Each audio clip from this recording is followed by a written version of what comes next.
I'm with Captain Gouveia, the current chairman of the Private Sector Commission of Guyana.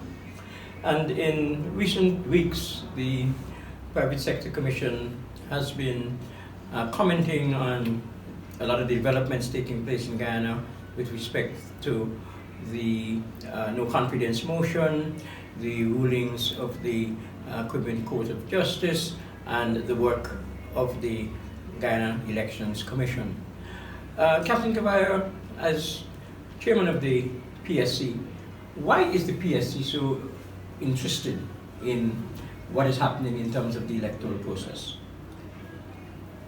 I would have wanted to believe that it is a logical understanding by everybody, and so the fact that we need to explain it is actually quite puzzling to me, because people should understand that the development of businesses, the operation of businesses need to operate in a stable environment, one where there's political stability, one where there's a respect for the rule of law, and the private sector have always contributed towards those discussions, towards those developments in our country, because it is vitally important for us to, as we work to enhance and foster investor confidence, that we continuously have to engage with all stakeholders, whether we're talking with the city council, whether we're talking with the police, whether we're talking with national security at the level of the army, whether we're talking about public infrastructure.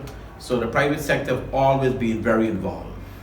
And we need to understand the Private Sector Commission and how it is constituted, is to understand that as Guyana started to change under the Desmond Hoyt presidency, when the private sector was being revitalized and reborn, a lot of the private sector organizations started to be come back alive.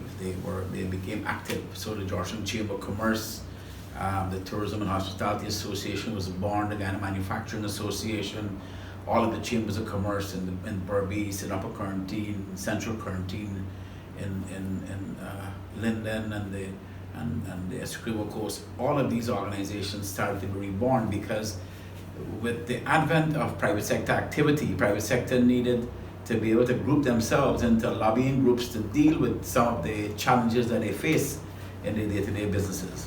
And so back in 1992, as the private sector was really ramping up and all of these organizations were mushrooming in the particular subsectors, and they were electing their leaders were all, the presidents of those organizations were all operating separate and apart. There was no collaboration going on between them. And so today, the Minister of, for example, of Trade and Industry could be meeting tourism. Tomorrow he's meeting manufacturing on the same issues.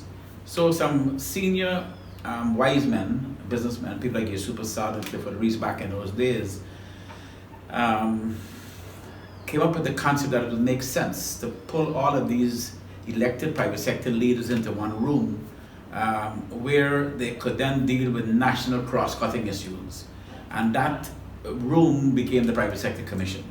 And so while in tourism, the Tourism Association would deal with issues of tourism and the Minister of Tourism, or in agriculture, they would deal with the Ministry of Agriculture, at the level of the Private Sector Commission is where they deal with national cross-cutting issues of national governance, national security, electric power, the ports, national security, elections, issues of governance. And this is where all of the private sector leaders sit down and deliberate on these issues as it affects the entire country, and particularly the private sector. And so the private sector have been exceptionally involved over the years in collaborating with government at the highest level to deal with these issues. And the private sector have really been involved since 1992. The Private Sector Commission was exceptionally involved in lending logistics support, and however form and shape it was requested by the Elections Commission back then.